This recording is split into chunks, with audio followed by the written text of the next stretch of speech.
안녕하세요. 학교 비정규직 노동조합 교육정책국장 민태호입니다. 오늘 이제 조합원 집합교육 제1강 학교 비정규직 노동조합의 역사와 진보당 집권의 길 시작하도록 하겠습니다.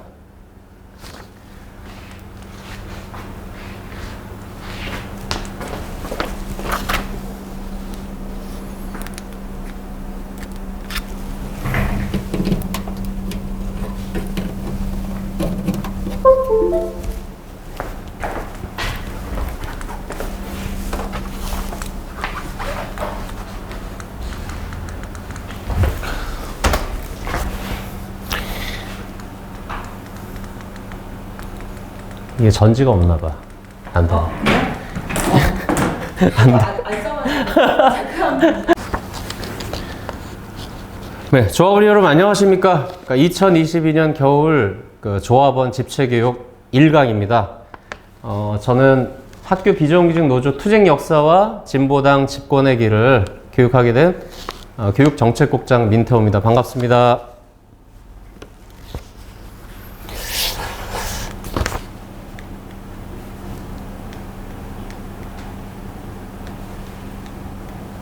이게 왜 안 먹지? 아, 됐다.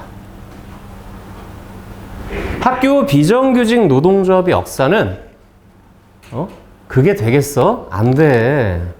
로 시작해서 되네? 와, 대단해.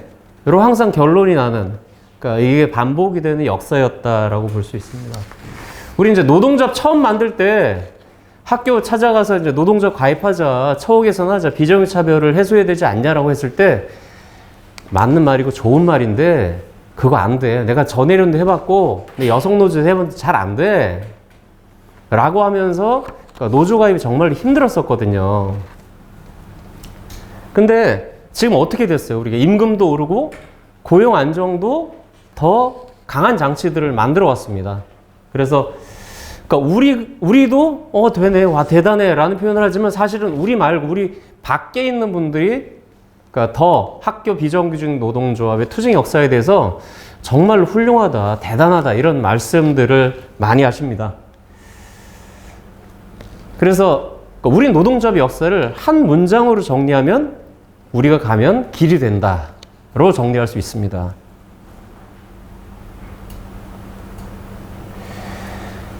이 사진은 2011년 6월 25일에 학교 비정규직 노동조합이 만들어진 이후에 첫 전국 집회를 한 사진입니다. 이날 비가 추적추적 내렸고 우비를 맞으면서 전국에서 1000명도 안 되는 인원이 모여서 첫 집회를 열었습니다.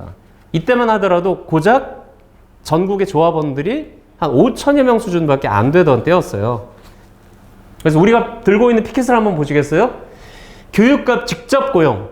교육감이 직접 고용된 상태가 아니었어요. 학교장이 사용자였고, 그래서 우리가 교육감하고 교섭하자고 하면 교육감은 야, 난 사용자가 아니야. 학교장이 사용자야. 학교 가서 얘기해. 라고 할 때였습니다. 그리고 심지어 이렇게 학교장이 2년마다 이제 기간제 갱신 기간이잖아요. 2년 끝날 때 마음에 안 들면 그냥 하루아침에 너 그만둬 하면 잘리는 거였어요. 그래서 이렇게 교육부 앞에서 급식실의 조리 실무사 우리 이제 선배가 이제 고용 안정을 촉구하면서 법적으로 이의 제기를 할 수 없는 현실, 2년 동안 열심히 일해왔는데 라고 하면서 울분을 토할 수밖에 없었습니다. 근데 지금은 이런 문제들이 이제는 문제가 아닌 거잖아요. 임금 인상도 역시 마찬가지입니다. 지난 11년이 됐네요. 그리고 올해 이제 13년으로 접어들었는데 지난 10년간 노동조합의 이제 1년 일하나 30년 일하나 똑같았던 임금이 각종 수당이 만들어지고 기본급과 근속수당이 만들어지면서 많은 임금 인상이 되었습니다. 그래서 비정규직 정규직과의 차별이 아직까지 만족스럽지 못하지만 많은 부분 발전이 되어 왔던 역사입니다. 그래서 노란 부분을 주목해 주시면 될 것 같아요. 특히 2014년 1월 1일 국회에서 그리고 2015년 12월 국회에서 교육감이 결정한 예산이 아니고 국회에서 우리의 처우에 대해서 국회 예산으로 각각 장기근무 가산금 그리고 명절 휴가비 100만 원 인상을 결정을 했어요.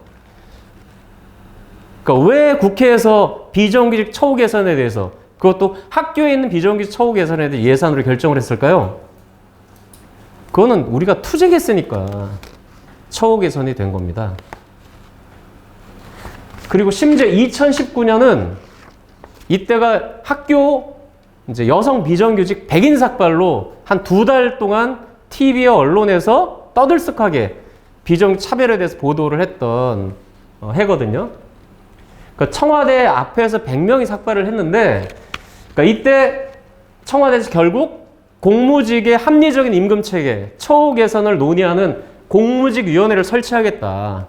그래서 학교 비정규직 투쟁을 해서 학교 비정규직뿐만 아니라 공공부문에 일하는 모든 비정규직들의 처우 개선을 논의하는 기구가 청와대에 의해서 만들어졌습니다. 그러니까 이렇게, 그리고 14년에 공립학교 사용자는 교육감이다 라고 하는 대법원 판결이 내려졌어요. 그래서 더 이상 학교장이 사용자는 학교 교장하고 교습해, 나하고 교습할 생각하지 마라 라고 했던 모든 교육감들이 이제는 빼도 박도 못하는, 그래서 교섭에 나설 수밖에 없는 걸 우리가 투쟁으로 만들어낸 겁니다. 그래서 이렇게 국회를 상대로, 그리고 사법부를 상대로, 그리고 청와대, 정부를 상대로 투쟁을 해서, 그러니까 우리의 처우 개선을 세상을 상대로 싸워서, 그러니까 비정규직 차별 해소를 만들어낸, 고용 안정과 임금 격차 해소를 만들어낸 역사가 민주노총으로 확산이 됐습니다. 그래서 학교 비정규직 노동조합이 건설노조로, 그리고 요양보호사노조로, 그리고 마트노조, 가전통신노조를 비롯한 수많은 비정규직 노동조합들이 학비노조처럼 국회를 상대로, 그리고 정부를 상대로, 그리고 사법부를 상대로 자기의 처우 개선을, 비정규직 차별 해소를 싸우는 그런 새로운 모범을 만들어냈다는 점을 꼭 기억하셔야 돼요. 노동조합이 없었다면 2022년 나의 임금은 어떻게 됐을까? 그러니까 노조 없는 2022년 나의 임금은 1년 일하나 30년 일하나 똑같았던, 최저임금만 적용됐던 그 원칙이 지금까지도 유지가 됐을 거예요. 그래서 연 240일 근무였거든요, 그때가. 그래서 올해 최저임금이 2022년이 1,190만 원대거든요. 그러면 노조가 만들어진 지금 우리의 임금이 어떤 수준이냐? 일단은 근무일수가 최저 295일이고요. 조리 실무사 기준입니다. 그 기준으로 볼 때 21년차 기준 월 평균 급여가 311만 7천 원, 그리고 11년차 기준 월 급여가 272만 6천 원입니다. 그 신입 급여가 220만 원. 그래서 전국 학교 비정규직 노동자 투쟁으로 조리설무사 기준으로 최고 월 약 120만 원이 인상이 됐고 연 1,200만 원이 인상이 됐습니다. 그리고 영양사 기준으로는 최고 월 약 150만 원, 그리고 연봉 약 1,800만 원이 인상되는 그런 역사를 만들어 왔거든요. 그러니까 영양사는 이제 365일이라 150만 원 곱하기 12개월을 한 거고, 조리실무사는 방학 중 비근무 직종이기 때문에 295일 대략 이제 10개월로 계산을 해서 1,200만 원으로 이제 계산이 된 겁니다. 근데 어쨌든 많이 올랐어요, 임금이. 그러니까 노동조합이 있는 것과 없는 것이 임금에서 이렇게 확연하게 드러나는 거죠. 우리 노조 처음 만들었을 때 그게 되겠어? 안 돼. 라고 우리가 주저앉았다면 우리는 지금 임금을 1년 일하나 30년을 똑같이 190만 원을 받아야 되는 그런 비참한 상태로 있었을 거예요. 그런데 우리가 단결에 투쟁하니까 되네. 와, 학비노조 대단해. 라는 말을 듣는 그런 처우 개선의 역사를 우리 스스로 투쟁으로 만들어냈다.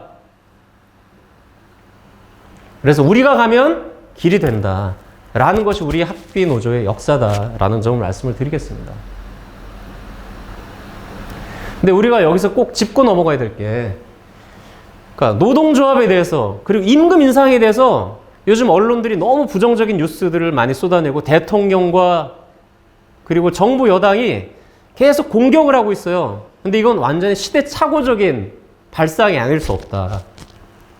여기 밑에 표 한번 보시겠어요? 한국이 빨간색 그래프로 되어 있는데 국가별 시간당 최저임금, 이건 물론 2019년 기준이에요.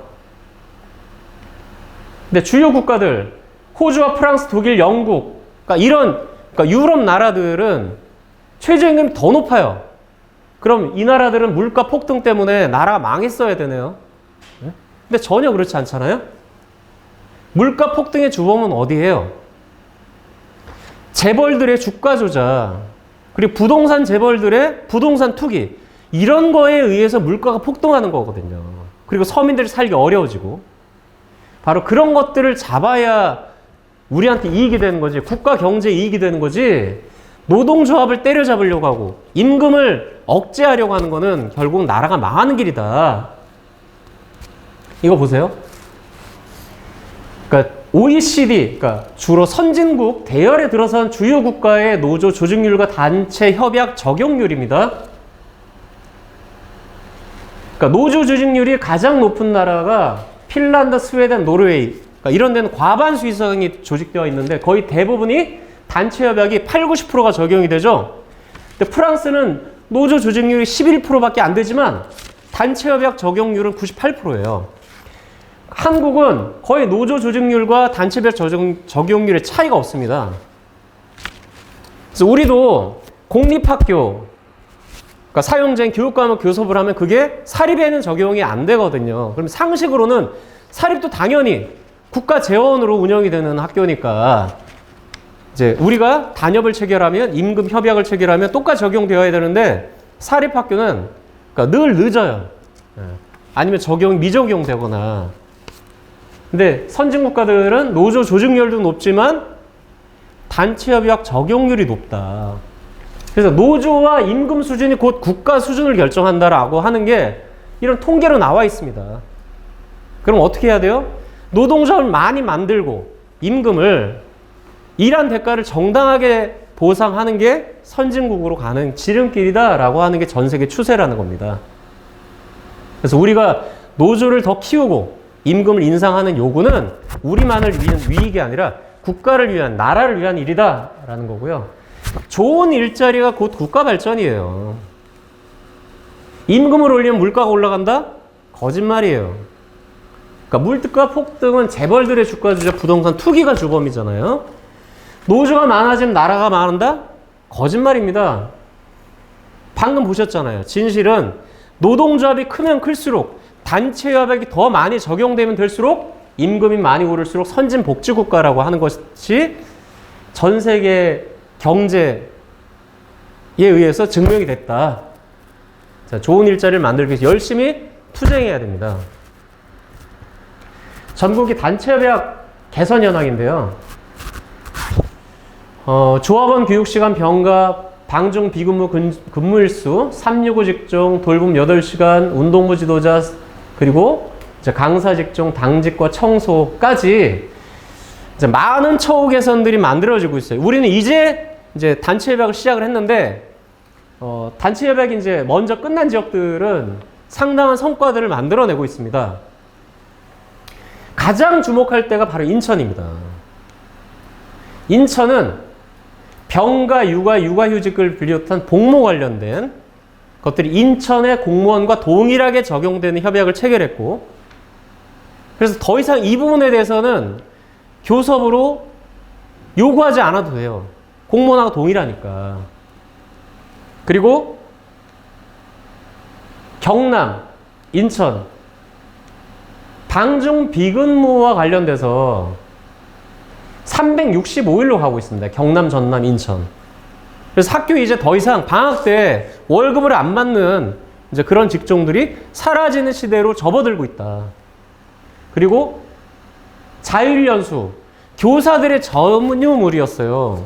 41조 자율연수라고 방학 때 여행을 가든 그게 다 교육을 위한 준비 활동이다라고 해서 법률적으로 인정이 되는 것들을 단체협약으로 자율연수 인천 10일 특수운영 직군 포함해서 365일 직종에 대해서 적용이 되는 거예요. 그래서 경남도 연간 6일 이렇게 이제 365 직종에 대해서는 자율연수가 보장이 되고 그리고 방학 중 비근무 직종들은 365일 전일제 직종으로 근무일수가 확대가 되는 이제 그런 추세가 만들어지고 있고요. 그리고 심지어 시간제의 대표적인 직종이었던 돌봄, 유치원 방과 전담사들도 8시간으로 전환되는 것들이 지금 전국적인 추세입니다. 그리고 당직과 청소도 8시간 근무 그리고 처우 개선이 되는 흐름들이 잡혔다. 이제 경기도도 열심히 투쟁해서 이런 모범을 따라잡아야 된다. 근데 이미 기세가 올랐기 때문에 우리가 얼마나 투쟁하느냐에 따라서 그 시간이 앞당겨질 거다라는 겁니다. 그래서 단체협약은 앞으로 방학 중 비근무 시간제는 상시 전일제로 전환을 해야 되고 기간제는 무기약제로 전환하는 흐름이 잡혔고요. 휴가 및 복무차별은 공무원과 동일하게 적용하는 것들이 인천을 비롯해서 만들어지고 있습니다.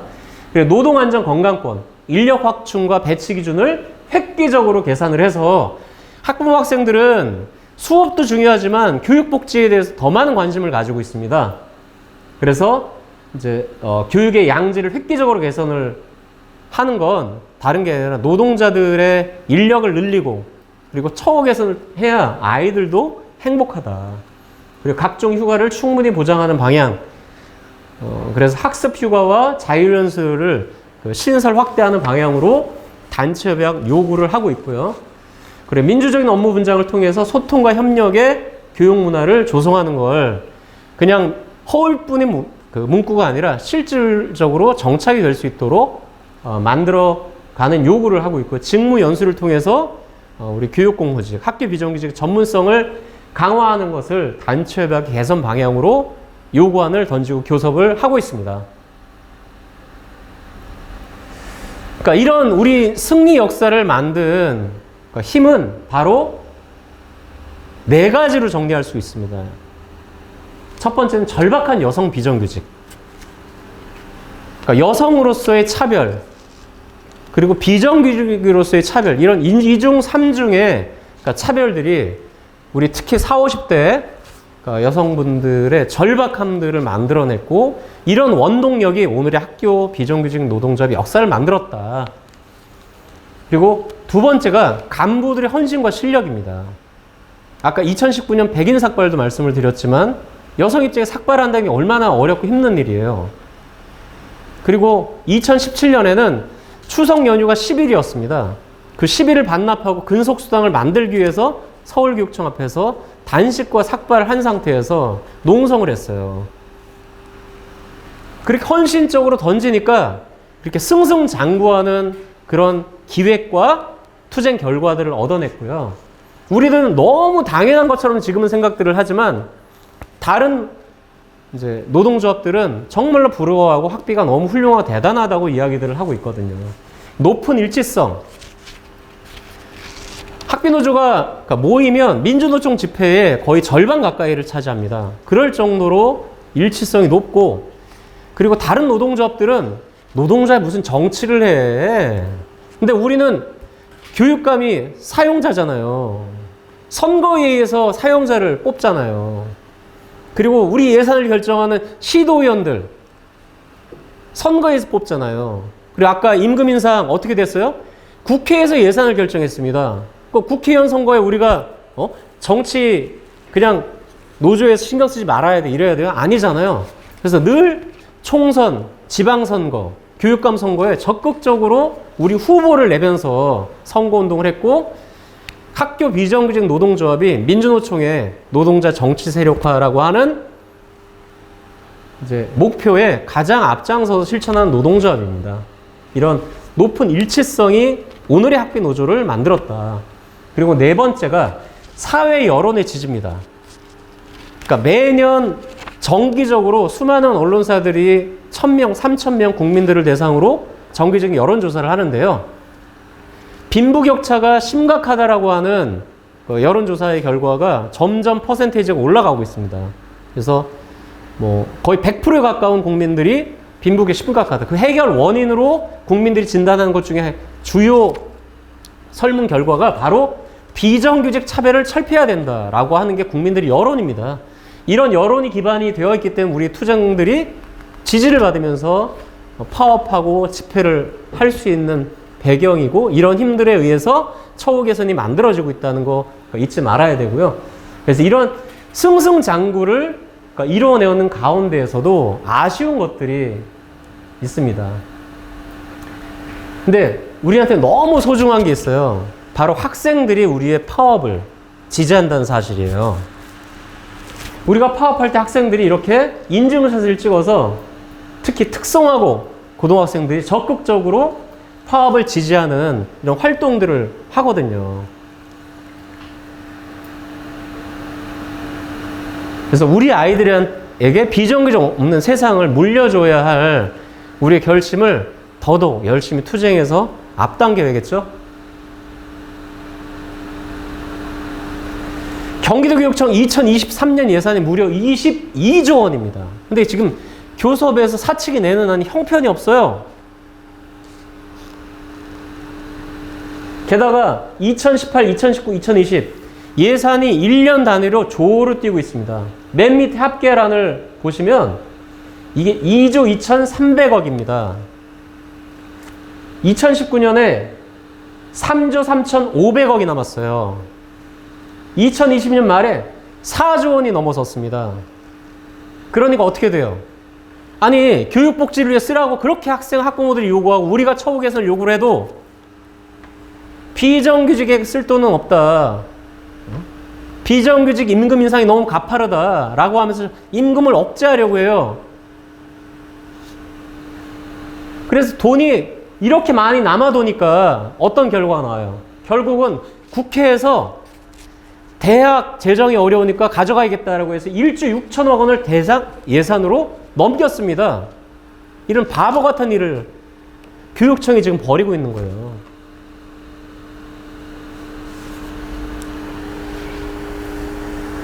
이게 축구장이 기울어진 운동장, 되게 유명한 사진입니다. 똑같은 룰이 적용되지만 이 기울어진 운동장에 누가 유리하겠어요? 결과는 뻔하죠? 조선시대 과거 시험, 누가 볼 수 있어요? 이 조선시대 과거 시험을 칠 수 있는 자격, 누구에게 주어질 것 같아요? 그러니까 대부분 이렇게 대답합니다. 그러니까 불과 졸업한 지 이제 1년도 채 안 된, 그러니까 20살 이제 청년도 조선시대 과거 시험 귀족이 봤다, 이렇게 대답을 하는데 실제로는 그렇지 않습니다. 조선시대 그러니까 평등을 만들겠다라고 건국을 하면서 과거 시험을 도입했고, 평민 이상이면 누구나 볼 수 있는 시험이 과거 시험인데 왜 우리 기억에는 귀족이나 양반이 보는 걸로 착각하고 있느냐? 기울어진 운동장이었기 때문에 조선시대 자체가 과거 시험을 평민들은 아예 칠 용기, 결단을 내릴 수가 없어요. 보릿고개 넘어가는 것도 힘들고 농사 지으면서 공부할 시간이 없는 거예요. 그러니까 당연히 귀족 양반 자제들이 유리한 거예요.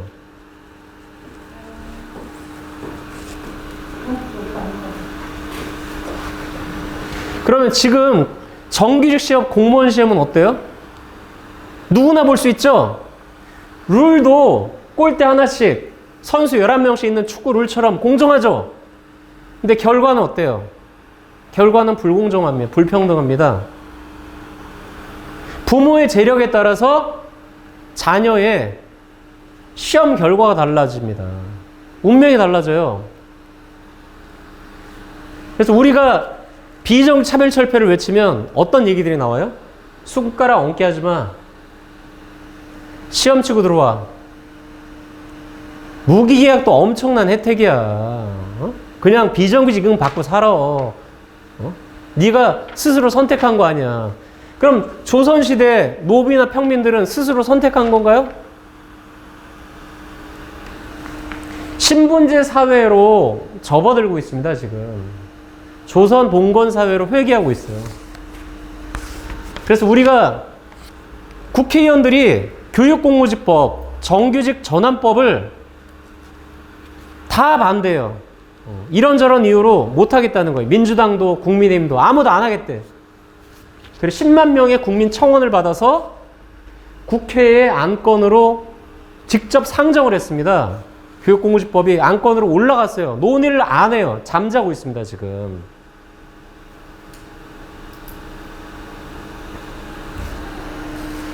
그러니까 이런 교육청이 비정규직한테 쓸 돈이 없다면서 예산을 쌓아두죠.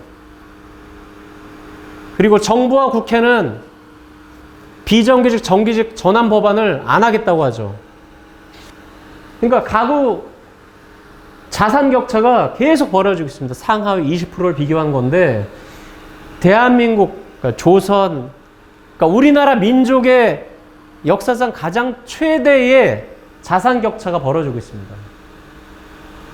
64배입니다, 격차가. 그러니까 급격하게 신분사회로 유턴하고 있다. 그러니까 이대로 가면 결국 조선 봉건사회처럼 망하게 되어 있습니다. 이게 누구죠? 그러니까 윤석열 대통령이 후보 시절에 선거 유세하던 거예요. 이 권투 글러브를 끼고 누구를 때려잡으려고 할까? 노동자, 서민들을 때려잡으려고 하는 거 아닌가 하는 생각들을 많이 했는데 실제로 그렇게 하고 있습니다.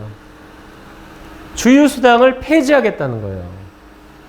그러면 학교 비정규직 노동조합, 우리 조합원들 얼마나 손해볼까요? 35시간 곱하기 자기 하루의 통상임금을 곱하시면 돼요. 주로 10,000원에서 15,000원의 통상임금을 가지고 근속에 따라 다릅니다. 직종에 따라 다르고 10,000원인 분들은 통상임금이 하루 8시간 통상임금 10,000원이신 분들은 35만 원 손해보는 거예요. 매월. 1년이면은 한 3,800만 원 손해보는 겁니다. 4천만 원인가? 네. 그리고 15,000원이신 분들은 339, 355 그러니까 70만 원 정도 손해를 보시는 거거든요. 그렇게 우리 임금 장난 아니게 손해봐요. 주휴수당 폐지되면. 근데 재벌 대기업, 다주택자, 고소득자는 감세를 하겠다는 거예요.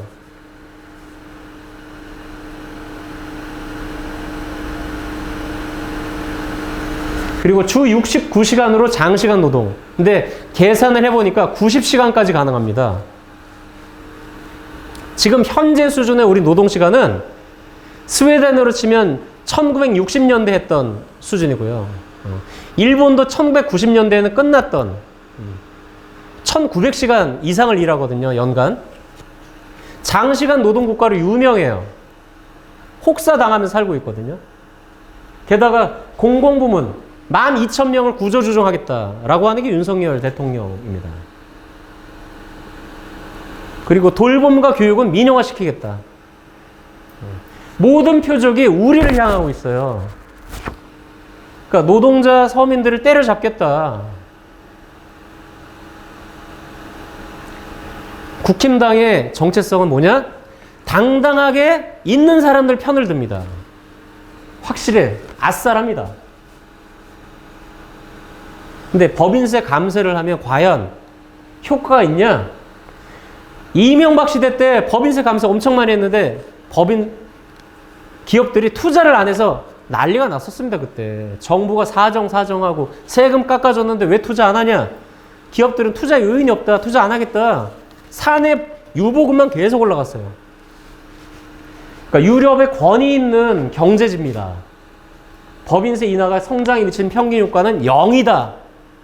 아무런 효과를 못 줘요. 자, 전문가의 얘기 MBC에 보도됐는데요. 법인세 감세되면 어떻게 돼요? 배당 소득의 63%가 상위 1%한테 가요. 그러니까 다시 말하면 법인세를 깎아준다는 뜻은, 감세를 하겠다는 뜻은 부자를 더 부자를 만들겠다는 뜻하고 똑같습니다. 그러면 자산 격차가 더 벌어지겠죠? 더 확실한 조선 봉건 사회로 가겠다라고 하는 게 윤석열 정부의 확실한 정책입니다. 그럼 민주당의 정체성 뭐냐? 민주당은 노동자 편을 드는 척 하면서 자본가들의 편을 드는 게 민주당의 정체성입니다. 자, 2017년 대통령 당선 이후에 인천국제공항에 가서 공공부문 비정규직 제로 시대를 열겠다. 다 웃으면서 너무 감격하고 우는 사람들도 있었어요. 이제는 정규직 될 수 있겠구나. 근데 이 사진 찍은 사람들 중에도 잘린 사람이 있고, 이 사진 찍은 사람 중에 임금이 오히려 삭감된 사람들이 있습니다. 그래서 지금 투쟁하고 있어요.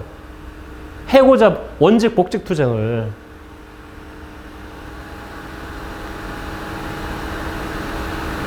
학교 비정규직 최저임금, 원래는 기본급하고 근속만 최저임금 판단 기준인데 거기에 급식비를 포함한 복리후생수당까지 산입 범위로 계약하는 법안을 민주당이 총대 메고 통과를 시켰습니다. 국회에서. 그래서 학교 비정규직 연간 100만 원의 임금이 깎였어요. 100만 원 임금 누가 깎았느냐? 민주당이 깎은 거예요. 문재인 정부가. 그래서 이렇게 청와대 앞에서 농성까지 했거든요. 교무실무사, 영양사 직격탄, 복리후생비도 최저임금 산입탄, 보정금이 줄 실질임금 깎일 것, 임금 손실 최대 수백만 원 달한다. 이 보도가 한겨레에서 나왔습니다. 이때 당시에.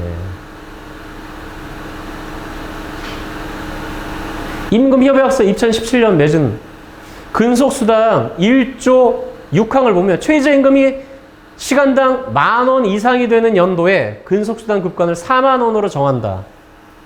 그러니까 최저임금 10,000원이 되면 우리 근속이 자동으로 40,000원 되는, 문재인 정부는 2020년에 최저임금 10,000원 공약을 했기 때문에 2020년이면 40,000원이 되기로 노사 합의를 했어요. 근데 어떻게 했습니까? 최저임금 10,000원 못 됩니다 라고 약속을 뒤집었잖아요. 왜? 자영업자들 힘듭니다. 그래서 그 전년도까지 비정규직 차별 해소의 방해 노사 합의를 정한다. 이렇게 협약을 체결했는데 멋지게 자영업자 때문에 안 된다고 거짓말을 했습니다. 2021년 코로나 한창일 때 비임금 근로 부가조사 결과입니다. 이게 자영업자 조사거든요. 비임금 근로자가 660만인데 고용원이 있는 자영업자 20%가 채 안 됩니다. 그리고 고용원이 없는 자영업자, 그러니까 자영업자 혼자 일해. 최저임금 아무런 상관없는 사람이에요. 그죠? 무급 가족 종사자. 어차피 자영업자, 남편, 아내, 그리고 자녀들, 친척들 와서 일하는 그런 16% 합치면 80%가 넘게 최저임금의 영향을 안 받는 자영업자거든요. 근데 한번 생각을 해보세요. 최저임금이 오르면 고용원이 없는 자영업자는 장사가 더 잘 될까요? 안 될까요? 잘 되겠어요? 안 되겠어요? 최저임금이 올랐어. 그럼 우리 가게에 와서 손님이 물건을 더 팔아줄까요? 안 팔아줄까요? 더 팔아주죠. 최저임금이 올라야 자영업자들한테 장사가 더 잘 되는 거예요. 오히려 최저임금이 동결되고 봉쇄되고 물가가 오르면 자영업이 망하는 겁니다. 심지어 여기 고용원이 있는 자영업자들도 가족들한테 월급을 지급하는 자영업자들도 꽤 되거든요. 그럼 거의 90%, 거의 압도적인 자영업자들은 최저임금이 올라야, 임금이 올라야, 물가에 뒤처지지 않게 임금이 오르지 않으면 자영업이 망하게 돼 있어요. 근데 문재인 정부는 거짓말을 했습니다. 그래 최저임금 공약을 깨고 학교 비정규직 노동자들의 임금에 엄청난 손실과 삭감을 시켰어요. 이런 국힘당, 민주당, 우리가 계속 이미지 좋다, 힘이 세다, 그냥 넘어가야 되나요? 맨날 국힘당 찍거나 민주당 찍어야 돼요? 그 표는 우리 발등을 찍는 표예요. 월급 통장에서 우리 임금을 깎는 표고, 그리고 우리 가게를 파탄내는 그런 표입니다. 더 이상 국힘당이나 민주당을 찍으면 안 됩니다. 게다가 결정적으로 이게 바로 문재인 정부 8일 부동산 대책의 마지막 18항이 들어있는 조항입니다. 17번까지는 되게 훌륭해. 근데 18조항을 껴넣었어요. 자, 다주택자들이 주택임대사업자를 등록하면 소득세 감면 30% 또는 75%, 취득세, 재산세, 지방세 감면, 임대소득 감면. 그래서 부동산 폭등이 일어난 거예요. 부동산 개혁을 한 게 아니라 그 개혁의 방향은 결국 집을 이제는 나는 못 살겠구나라는 좌절감을 안겨옵니다. 겉에서는 노동자들을 위한다고 하면 실제로는 자본가의 편을 드는 게 민주당의 정체라는 거예요. 민주당 찍는 건 부동산 폭등을 부추게 된 겁니다. 그리고 주가 조작을 부추기는 거예요. 게다가 대법원조차도 퇴직 연도에 발생한 연차는 지급하지 않아도 된다고 판결을 내렸어요. 그래서 이게 무슨 의미냐? 원래는 퇴직 연도에 우리 1년 일했으니까 연차 발생을 해야 되잖아요. 야, 1년 동안 고생했어 라고 하면서 주는 게 연차였거든요. 그건 노동자 중심의 시선이죠. 근데 사용자 입장에서는 퇴직했는데 앞으로 일하지도 않을 사람 연차 보상금을 왜 줘? 라고 하면서 주면 안 된다고 했던 거예요. 그걸 대법원이 받아들였습니다. 그래서 2022년 2월 말에 퇴직하셨던 분 갑자기 퇴직금이 깎였어요. 왜냐면 연차가 없어지면서. 그 사법부조차도 자본가들, 노동자들의 편에서 자본가들의 편으로 갈아탔어요. 국회와 정부, 사법부가 대동단결하고 있습니다. 누구의 편으로? 노동자가 아닌 자본가의 편으로, 재벌들의 편으로. 정규직으로 법제화하는 거 거부하고 있습니다. 수많은 소송들 내시잖아요. 행정실무사들, 구육성에 공무원과의 차별 해소해달라는, 그러니까 이 법률 제정한 그 청구를 하면 판판이 다 깨지죠.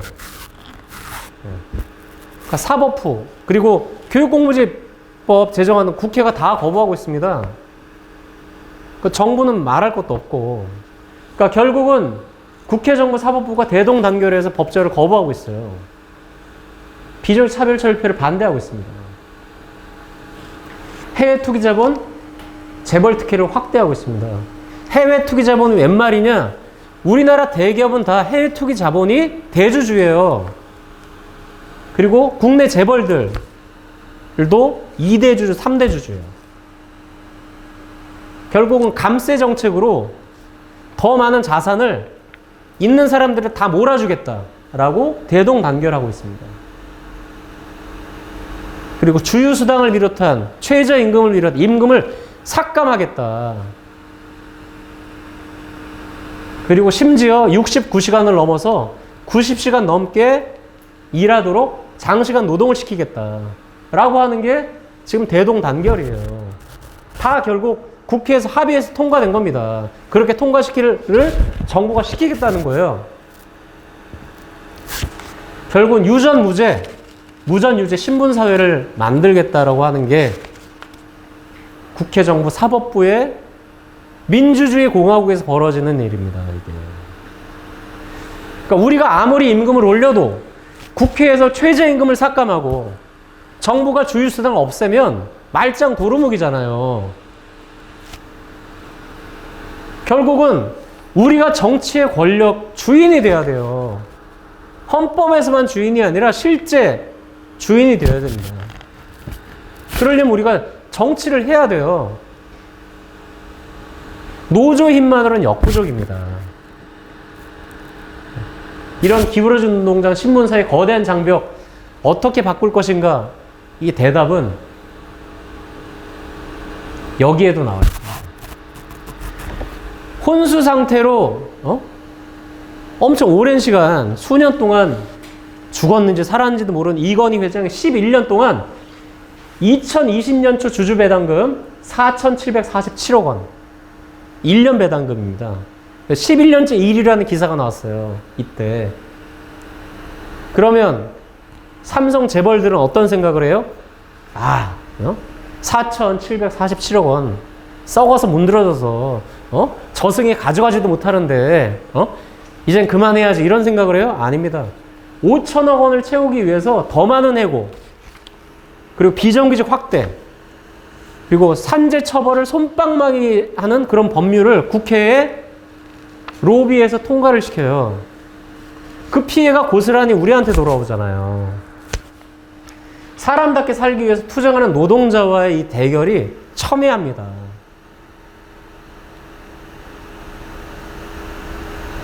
국회, 정부, 사법부가 진짜 재벌 특혜를 위해서 똘똘 뭉쳤습니다. 우리 어떻게 해야 되냐. 아무리 노조가 임금 인상을 하고 투쟁의 역사에 승리를 해도 국회가 뺏어가고 정부가 뺏어가고 사법부가 뺏어갑니다. 그럼 다른 나라 노동자들은 어떻게 해결하고 있나?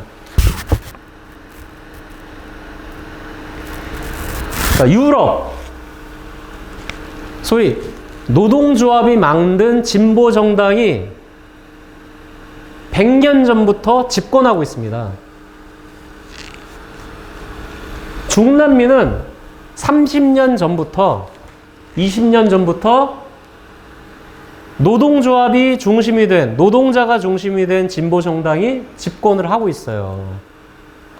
그래서 거의 이걸 핑크 타이드라고 합니다. 우리 핑크색 조끼처럼 분홍빛 열풍이 불고 있습니다.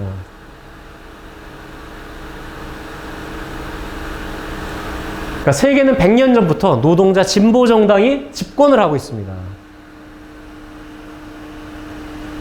이게 아주 재미있는 이야기인데, 영국에서 리즈 트러스 총리가 재무장관을 시켜서 고소득자 소득세를 올리고 법인세를 올리는 정책을 발표했어요. 역풍을 맞아가지고 재무장관을 사퇴시켰어요. 그런데도 이 여자가 지금 탄핵 위기에 몰려 있습니다. 유럽에서는 법인세나 고소득자에 대한 감세 정책 자체가 정권의 위기, 탄핵 위기에 몰릴 정도로 말 밖으로 꺼내기 어려운 분위기예요. 왜?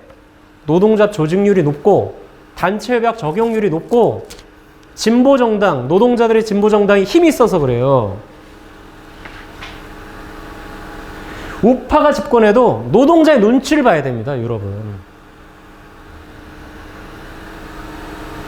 자, 사례를 구체적으로 좀 말씀을 두 가지만 드리겠습니다. 하나는 북유럽의 스웨덴. 대한민국 국민 70%가 우리도 북유럽처럼 잘 살았으면 좋겠다. 대표적인 국가 스웨덴입니다. 여기가 100년 전부터 집권한 스웨덴의 사회민주당이 있습니다. 바로 여기가 스웨덴입니다. 유럽에서도 상당히 큰, 면적이 큰 나라죠. 왼쪽에 노르웨이, 오른쪽에 핀란드. 여기가 북유럽, 여기가 유럽 본토. 영국, 프랑스, 독일 비롯해서 있습니다. 스웨덴은 어떤 나라냐면 1932년, 그러니까 거의 100년 전에 사회민주당이 대부분 집권해 왔어요. 중간중간에 보수당이 선거 결과에 따라서 또 집권을 하기도 하지만 몇 년 되지가 않아요. 그런 기간은. 노동자들 대다수가 노동조합으로 조직이 되어 있고 인민의 집이라고 하는 정책으로 사회민주당과 스웨덴 노총이 정책 연대를 맺은 상태입니다. 인민의 집이 어떤 개념이냐? 나라가 집이라는 거예요. 나라가 집이야.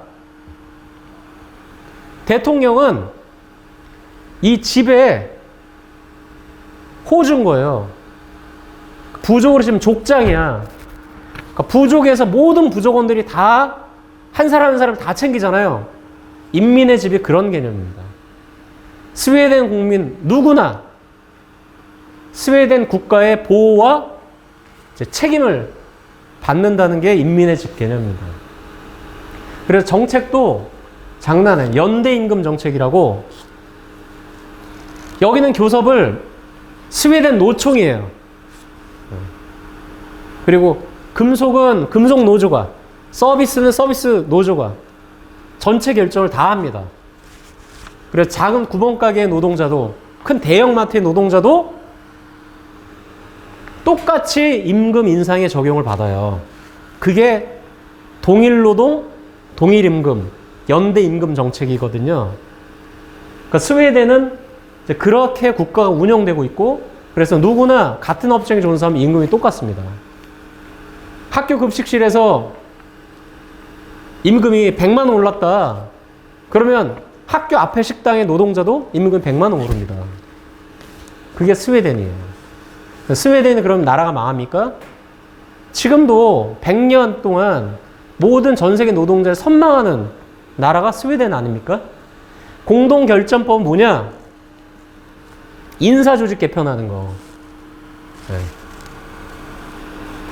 그리고 기업 인수합병 매각 이런 것들이 다 노사가 교섭해서 합의해야 결정할 수 있다는 게 공동결정법이에요. 그렇게 노동자들이 많은 권력을 주고 권한을 줬는데 스웨덴이 망해요? 더 부흥해요? 더 잘 나가고 있고, 이런 모델이 유럽 전역으로 전파가 된 겁니다. 아까도 봤던 표예요. 노동조합 조직률이 높고 단체협약 적용률이 높은 나라가 선진 복지국가입니다. 한국은 거의 주요 국가들 중에 가장 열악해요. 우리가 잘 살려면 노조 많고 단협 적용 많이 받는 그런 나라로 바꿔야 돼요. 열심히 투쟁해야 됩니다. 그러니까 노동조합의 정치활동 유형을 정리하면 하나같이 우리가 아는 대부분의 주요 국가들은 이게 미국 노총입니다. 민주당과 영구정책연대를 맺고 있습니다. 영구적으로. 우리가 진보당하고 배타적 지지 정책을 맺은 것처럼 일본 민주당 재창당 정책연대로 해서 일본 노총 출신이 대거 정치권에 진출해 있습니다.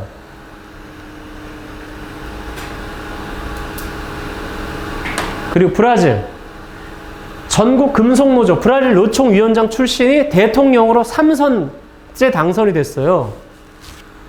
PT당 우리말로 노동자당인데 귀하게 전국 상임위원회 40%, 그러니까 최고 지도부의 40%를 노조 지도자로 명시하는 거예요.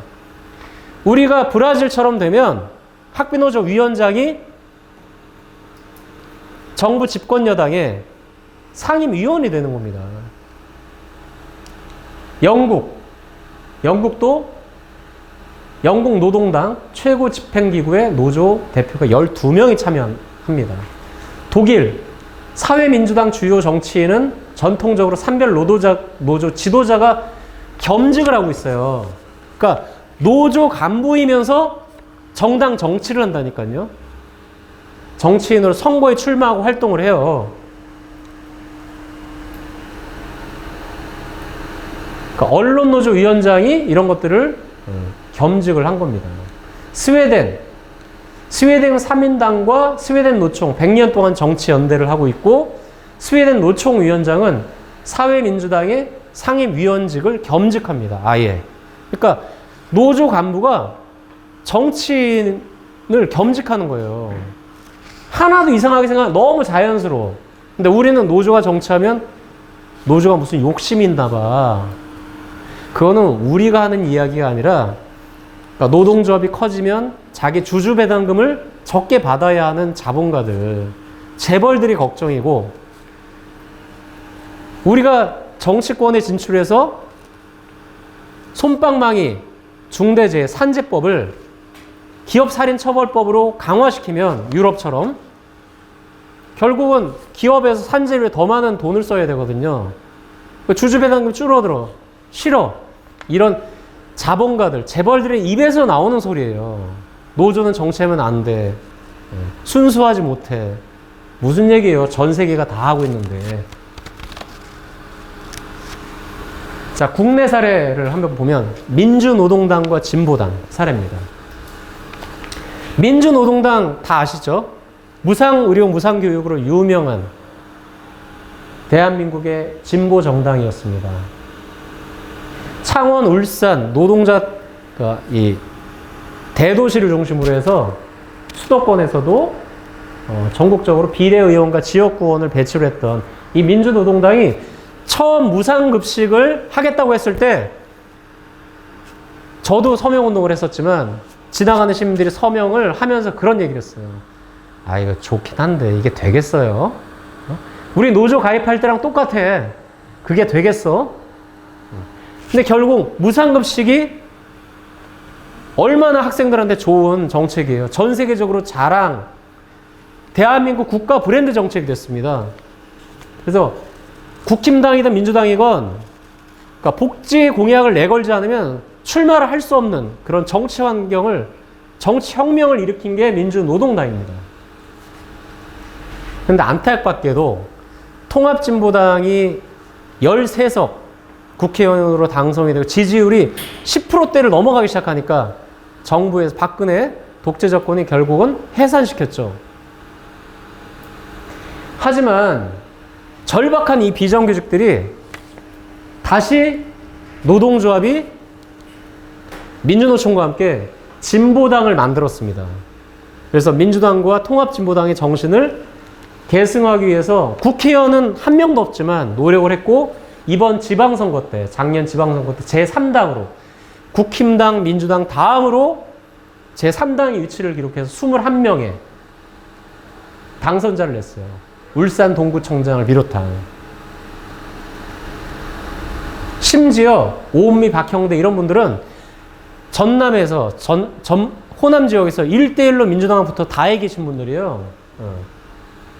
서울에서도 되고 그리고 경기에서도 시의원이 당선이 됐습니다. 그래서 이제 진보당 한번 해볼 만하다. 근데 이 진보당은 당원 9만 명인데요, 지금. 비정규직 최저임금 노동자가 당원의 70%입니다. 그러니까 진보당은 비정규직에 의해서 운영되는 정당이에요. 근데 그 출발이 어떻게 만들어졌는가? 예. 바로 민주노동당, 통합진보당 국회의원이었던 김선동 의원, 전남 수천 지역구 의원이었거든요. 우리 노동조합 만들 때부터 학교 비정규직 공무원 전환을 위한 특별법을 같이 준비를 했고 이렇게 국회에서 수많은 토론과 학교 비정규직 노동조합 있죠? 투쟁을 같이 하면서 국회에 상정을 했어요. 이거를 다듬어서 다시 교육공무직 법으로 만든 겁니다. 그러니까 우리 정규직 투쟁의 역사를 함께 해온 게 바로 민주노동당, 통합진보당, 진보당입니다.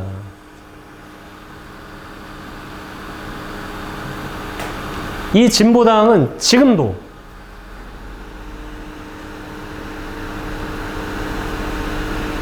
교육공무직 돌봄기술 방과학기 법제화를 위한 10만 국민 청원 때 진보당이 결정적인 역할을 했어요. 10만 명 넘어가는데. 그러니까 지금도 학교 비정규직 정규직화를 위해서, 비정규직 정규직화를 위한 활동을 꾸준하게 하고 있고 국회 입법 활동을 위해서 앞장서고 있습니다. 그리고 이번 지방선거에서 그럼 진보당이 되면 뭐가 달라지느냐를 보여준 아주 대표적인 사례입니다. 지방선거가 끝난 지 불과 3개월도 채 지나지 않아서 전라남도의회 청원 1호 바로 진보당의 박형대 도의원이 전남의 학교 비정규직 노조와 함께 학교급식 전담 대체 인력 제도를 예산안에 넣었어요. 그래서 발표하는 자리입니다. 그러니까 진보당 도의원이 당선이 되면, 시도의원이 당선이 되면 우리 처우가 달라져요. 그래서 학교비정노조는 진보당을 전폭적으로 지지하는 결정을 내렸습니다. 그러니까 이렇게 우리가 열심히 투쟁해서 정부와 국회가 깎으려고 할 때, 임금을 깎고 처우를 열악하게 만들려고 하는 게 바로 국힘당과 민주당의 역사입니다. 그래서 우리가 진보당을 직접 만들었어요. 이렇게 직접 경기도를 비롯한 전역에서 지방선거 때도 우리 동료들이 직접 출마를 했습니다. 그래서 몇 개 지역은 정말 아깝게 떨어졌어요. 조금만 더 노력했으면 우리도 시도의원을 만들 수 있었던 게 바로 지방선거였습니다. 21명의 당선자도 있지만 아깝게 떨어진 분들도 계시다. 그래서 우리가 정말로 이런 수모와 차별을 벗어나기 위해서는 우리도 유럽처럼, 남미처럼 노동조합과 진보당의 양 날개로 헐헐 날아가자.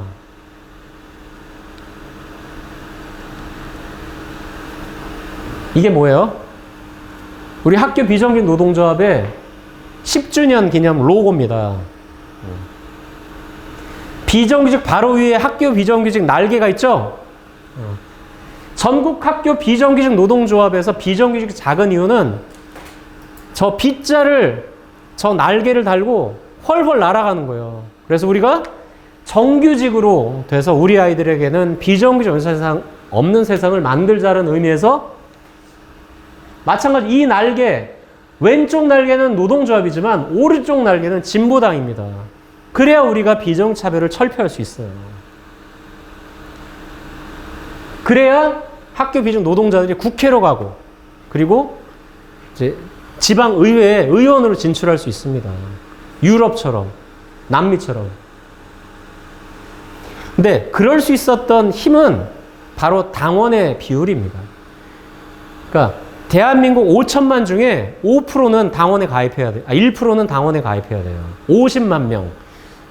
근데 지금은 10만 명 정도밖에 안 되잖아요, 진보당이.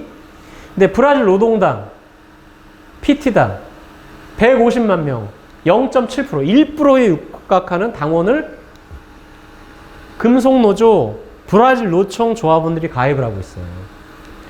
스웨덴 사회민주당 인구의 1%인 10만 명이 가입했습니다. 여긴 인구수가 적어요. 영국의 노동당 51만 명. 우리하고 인구가 거의 비슷해요. 우리보다 많아요. 독일의 사회민주당 42만 명. 0.6%. 그래서 1%에 가까운 인구가 당원으로 가입해야 된다. 자, 몇 가지 정리를 해볼까요?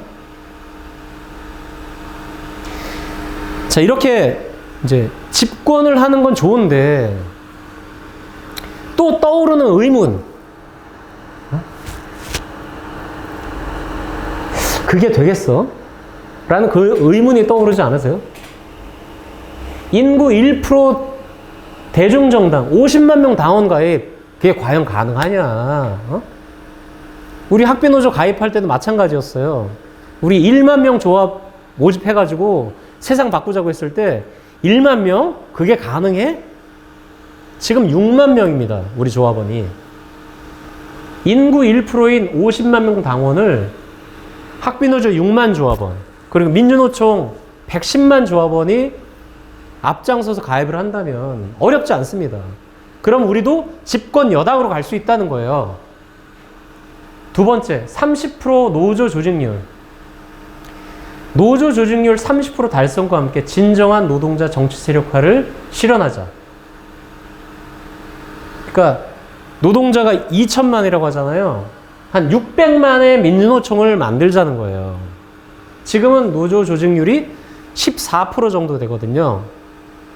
그러니까 2배 늘리자. 3.5% 대중동원력. 그러니까 인구의 3.5%니까 대략 이게 이제 175만 명 정도 되거든요. 그래서 학비노조 6만 더하기 하면 이제 170만이면 되겠네요. 그래서 진보 집권을 하려면, 그러니까 그러니까 뭔가 정부가 잘못된 정책을 추진할 때 항의하는 집회를 조직할 수 있는 그런 힘이 있어야 된다.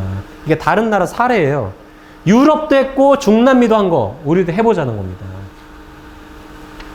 그게 되겠어? 안 돼. 하지만 우리가 없던 걸 그러니까 되게 만들었던 것처럼 결국은 우리가 가면 길이 될 거다. 가는 사람이 많아지면 길이 만들어지는 거잖아요. 여기 있는 분들이 전폭적으로 진보당과 함께하고 당원에 가입해 주셔야 돼요. 그건 당원 가입으로 끝나지 않고 비정규직 차별철폐가 국회에서 법률로 제정이 되고 그리고 노동안전에 대해서 더 강화된 기업살인 처벌법이 제정되는데 결정적인 역할을 할 것입니다. 우리 학비노조는 뭘 할 거냐? 반반 운동에 적극적으로 참여를 하자. 노동자 정치 세력화. 그래서 민주노총 115만 명이 있습니다. 그 중에 당원을 50만 명을 만들어야 되는데 우리 학비는 민주노총의 선봉이에요. 집회도 가장 많이 참석해. 그러면 우리는 절반이 아니라 전체가 당원이 되자. 그럼 6만 명이 당원에 가입하는 거예요. 그럼 민주노총은 이제 그 나머지 41만 명만 책임지면 됩니다. 우리 노동조합의 모범이 건설노조, 택배노조, 요양보호사노조, 그 비정규직 최저임금 노동자들한테 확산됐던 것처럼 우리가 한번 모범을 이번에도 만들어 봅시다. 그럼 민주노총 전국으로 확산될 거예요. 지방선거 결과에서 희망을 봤어요. 의석수가 하나도 없었던 진보당이 21명 지방의원들을 만들었습니다. 그리고 울산의 동구청장을 당선시켰어요. 9만 명이 당원인데 21명이니까 만약에 우리가 50만 명이 되면 국회와 지방의회에 집권 여당이 되는 거예요. 그래서 2023년 총선 때 반드시 국회의원을 만들자. 학교 비정규직 우리 동료들이 직접 국회로 진출하자.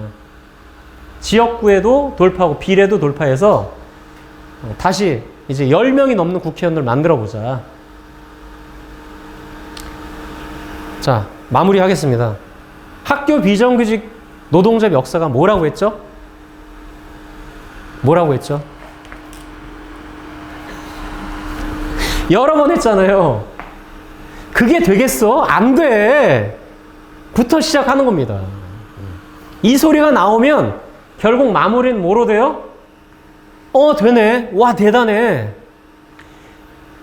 처우 개선에서 비정규직 차별 투쟁에서 모범을 만들었던 학비가 이제는 이제 노동자 진보 정당이 유럽처럼 남미처럼 집권 여당이 되는 이제 그런 역사를 만들어야 할 때가 왔습니다. 그래서 다시금 10년 후에 이 자리에 우리 조합원 교육을 할 때는 노동자 진보 집권이 정말로 되네. 학비노조 대단해. 이런 조합원 교육을 할 수 있는 그래서 우리가 가면 길이 된다라고 하는 진리를 다시 한번 우리 후배들한테 물려줄 수 있는 우리 조합원들이 되셨으면 좋겠습니다. 우리가 국회의원 시도인이 되고 교육공무집법, 기업살인처벌법을 국회에서 제정하는 그런 역사, 이렇게 양날개, 헐헐 나는 노동조합과 진보당의 양날개로 헐헐 나는 그게 되겠어? 안 돼를 되네, 와, 대단해로 바꾸는 우리가 가면 길이 되는 그런 역사를 여러분들이 직접 만들어 주셨으면 좋겠습니다. 그 작은 실천은 바로 나눠드린 당원 가입 원서에 진보당 당원 가입이 되는 그 실천 하나가 바로 비정규직 정규직화 법률 그리고 기업살인 처벌법을 국회에서 제정하는 그런 역사를 만들어낼 겁니다. 자, 당원 가입 원서에 모두 함께 해주시고 우리가 가는 길을 다시 한번 만들어 주셨으면 좋겠습니다. 고맙습니다.